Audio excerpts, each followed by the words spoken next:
TSK itu masih harus kita hormati dan sikap saya apa? Senyum saja. TSK itu adalah salah satu proses, ya. Masih nanti ada status menjadi misalnya lanjut itu baru menjadi terdakwa. Baru lanjut lagi menjadi terpidana. Di Indonesia ada orang dengan status terpidana saja inkrah. Sudah 6 tahun tuh inkrahnya ya, Pak. Masih bisa bebas melenggang dan menghina hukum di Indonesia. Ya. Jadi artinya adalah tolong aparat hukum juga fair dan adil dalam hal ini. Jadi sekali lagi sikap saya apa? Saya senyum, saya menyerahkan ke kuasa hukum, saya tetap mengajak untuk semua yang ke-7 orang lain, ke-8 orang untuk tetap tegar.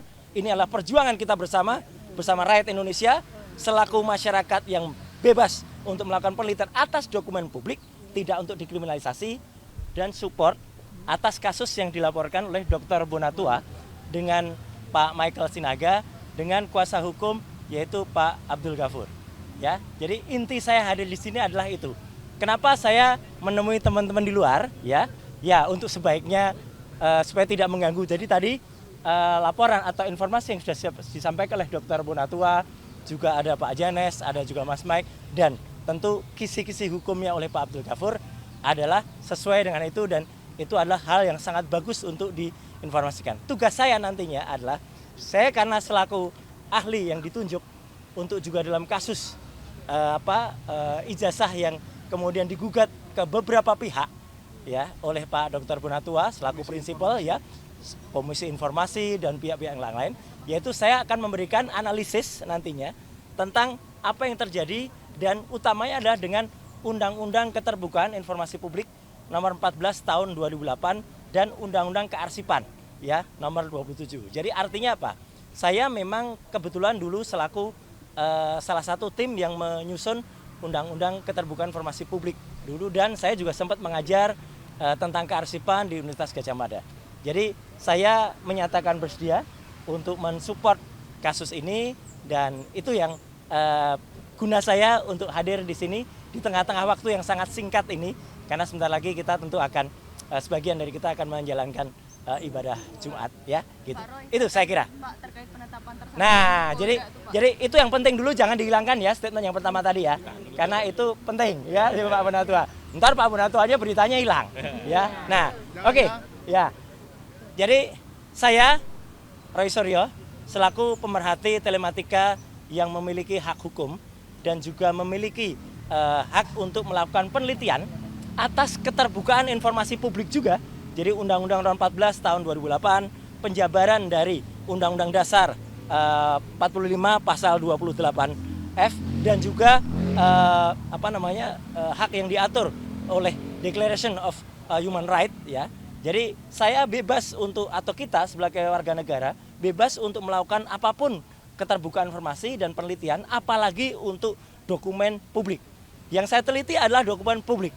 Ya, jadi ini akan menjadi presiden yang sangat buruk ya. Kalau ada seseorang yang meneliti dokumen publik kemudian ditersangkakan dan kemudian dikriminalisasi.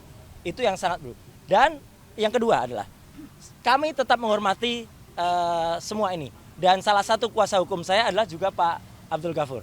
Ya, itu salah satu tergabung dalam tim. Ya, tim anti kriminalisasi terhadap kami semua. Dan ada 2 klaster yang saya dengar tadi sudah ditetapkan.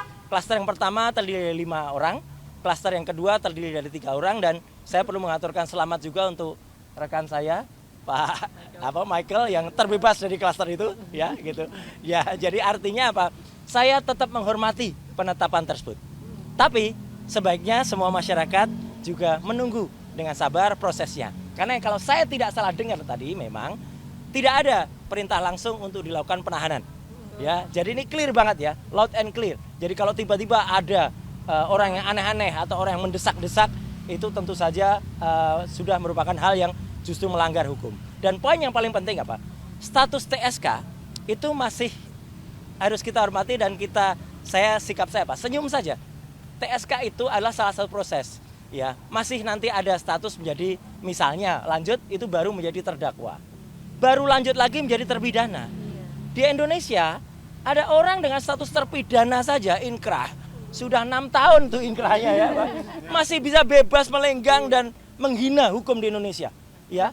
Jadi artinya adalah tolong aparat hukum juga fair dan adil dalam hal ini. Jadi sekali lagi sikap saya apa? Saya senyum, saya menyerahkan ke kuasa hukum, saya tetap mengajak untuk semua yang ke-7 orang lain, ke-8 orang untuk tetap tegar.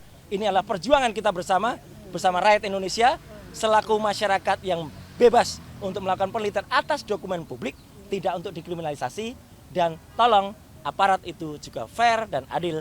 Karena jangan sampai ada orang yang dengan status terpidana 6 tahun, inisial SM, ya itu masih bebas dan menghina hukum. Saya kira itu ya, clear banget. Langkah hukumnya tunggu semuanya, ya tunggu semuanya. Apalagi saya tentu tidak bisa berbicara sendiri. Kita akan ikuti semua nasihat, maaf, apalagi termasuk dari para kuasa hukum yang ada. Saya kira itu ya, teman-teman. Waktu kita apa? Enggak ada soal ini bukan soal kecewa, bukan soal ini soal ilmiah, tidak kriminalisasi, tidak adil atau tidak. Itu aja ya. Oke, jadi saya tetap tegar. Teman-teman yang lain ya, Bang Resmon Sianipar dan Mbak Tifa, Dr. Tifa yang seklaster dengan saya, kemudian dengan 5 yang klaster lainnya ya, saya harapkan juga tetap tegar. Ini adalah perjuangan kita, perjuangan seluruh bangsa Indonesia, seluruh masyarakat melawan kezaliman dan kriminalisasi. Ya, itu saya kira. Wassalamualaikum warahmatullahi wabarakatuh. Selamat atas laporannya Pak Munatua.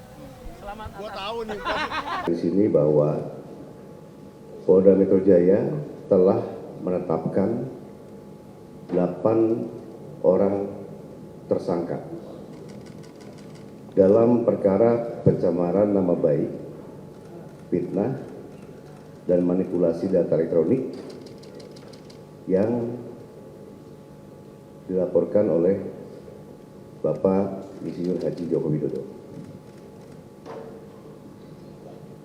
Penetapan ini dilakukan setelah melalui proses asistensi dan gelar perkara, di mana proses tersebut melibatkan ahli dan pengawas, baik dari eksternal maupun internal.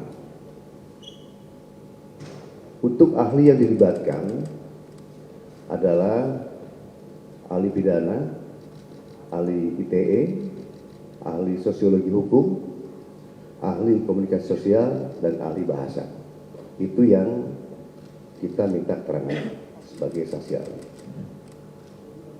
Selanjutnya perlu kami sampaikan bahwa gelar perkara penetapan tersangka yang dilaksanakan di Direktorat Reserse Kriminal Umum juga melibatkan dari eksternal, ya, dari Wasda, dari Wasidik, ya, Propam, dan juga Bikum, dengan dukungan hasil penyidikan yang komprehensif, ilmiah, dan pemeriksaan berbagai ahli dari bidangnya masing-masing. Berdasarkan hasil penyidikan, kami menetapkan 8 orang sebagai tersangka yang kami bagi dalam 2 klaster. Antara lain, 5 tersangka dari klaster pertama yang terdiri atas atas nama ES, KTR, MRF, RE, dan DHL. Untuk tersangka dari klaster ini dikenakan pasal 310 dan atau pasal 311 dan atau pasal 160 KUHP dan atau pasal 27A junto pasal 45 ayat 4 dan atau pasal 28 ayat 2 junto pasal 45A ayat 2 Undang-Undang ITE. Untuk klaster kedua, ada 3 orang yang akan ditetapkan sebagai tersangka, antara lain atas nama RS, RHS, dan TT.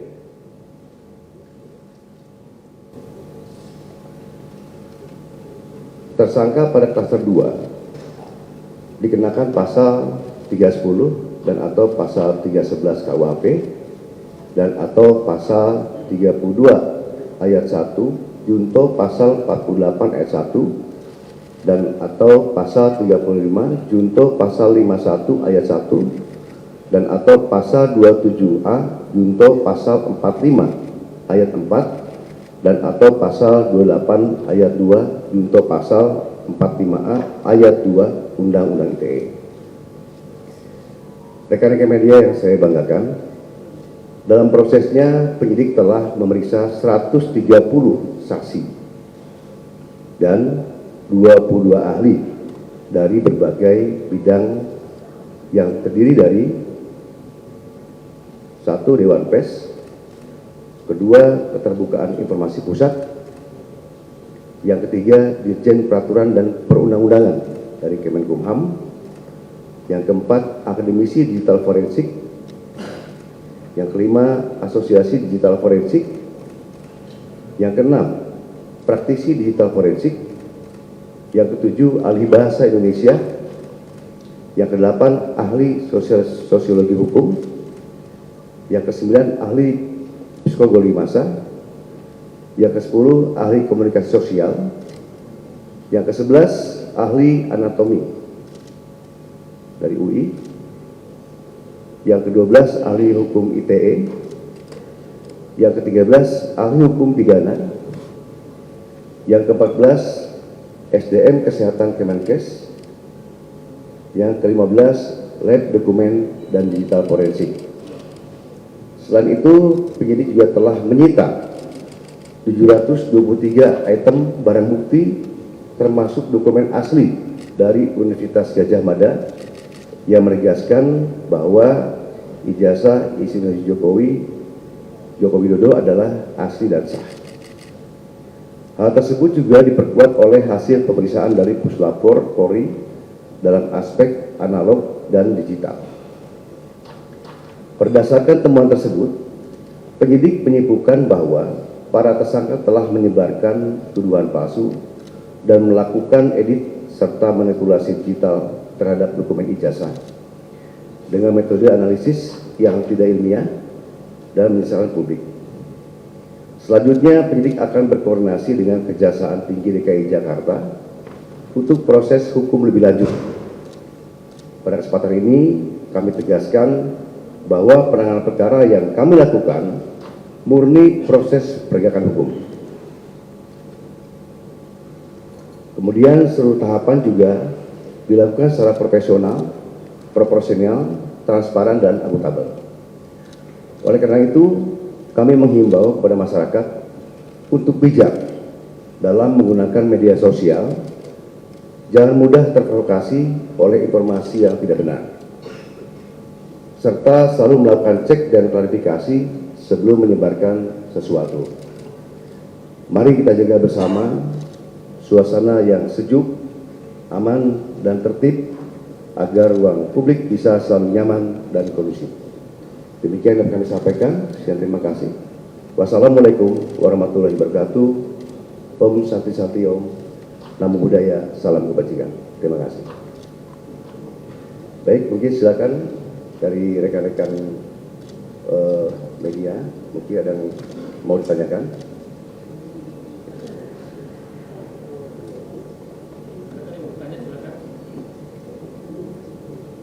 Ya.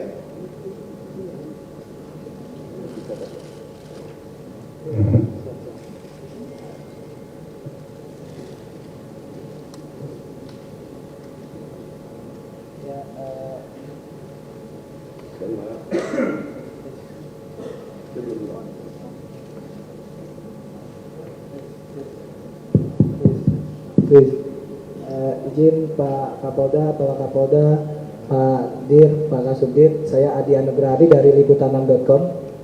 Ada dua yang ingin saya tanyakan, pertanyaan ringan saja. Yang pertama, bagaimana Polda Metro Jaya memastikan bahwa kasus ini diusut sampai ke tahap pengadilan. Yang kedua, yang kita tahu bahwa jarak antara pengumuman yang dilakukan oleh Barreskrim Polri dengan yang disidik oleh Polda Metro Jaya itu kan ada kaitannya gitu loh. Pada saat Barreskrim Polri mengumumkan bahwa tidak ada unsur pidana di dalam laporan, aliansi masyarakat itu, apa yang membuat kasus ini terbilang lama dalam proses penyidikan? Apakah itu kaitannya dengan unsur pasal yang disangkakan oleh Polda Metro Jaya terhadap para terlapor atau seperti apa gitu? Terima kasih.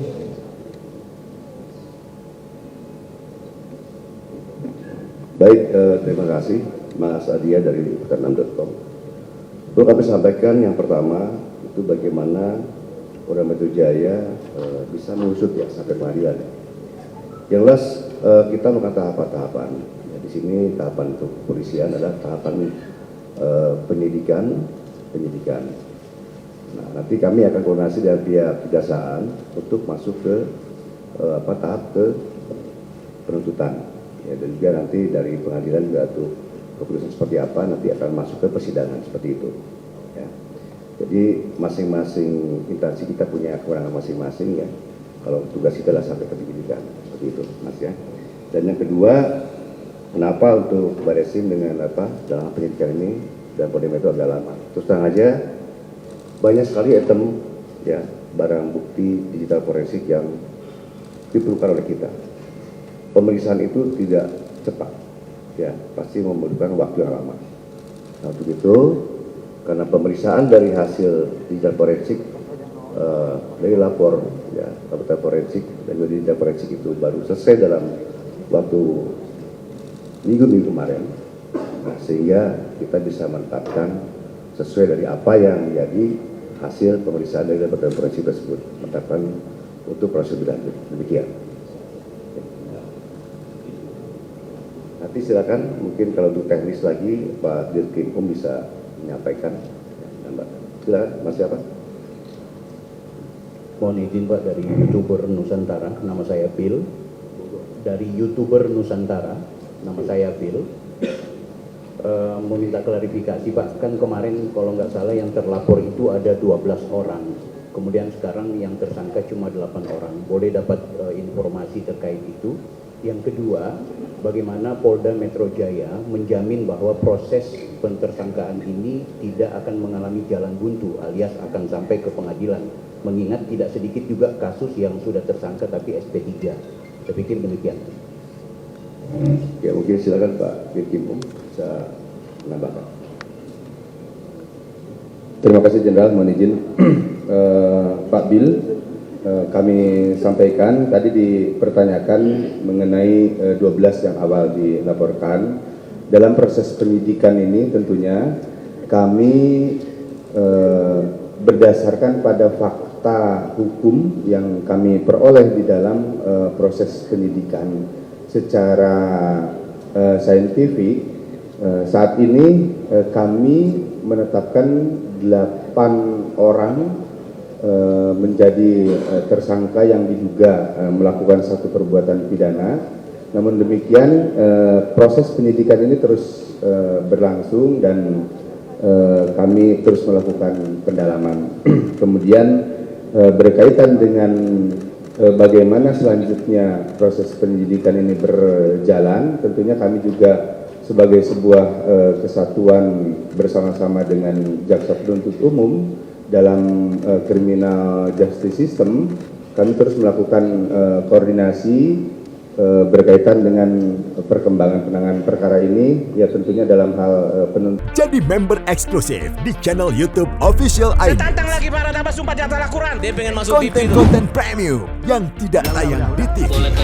Live interaction. Halo pemirsa Ayu, sini baru selesai. Emoji dan badge spesial. Reakses konten pilihan. Klik YouTube Official iNews, join member.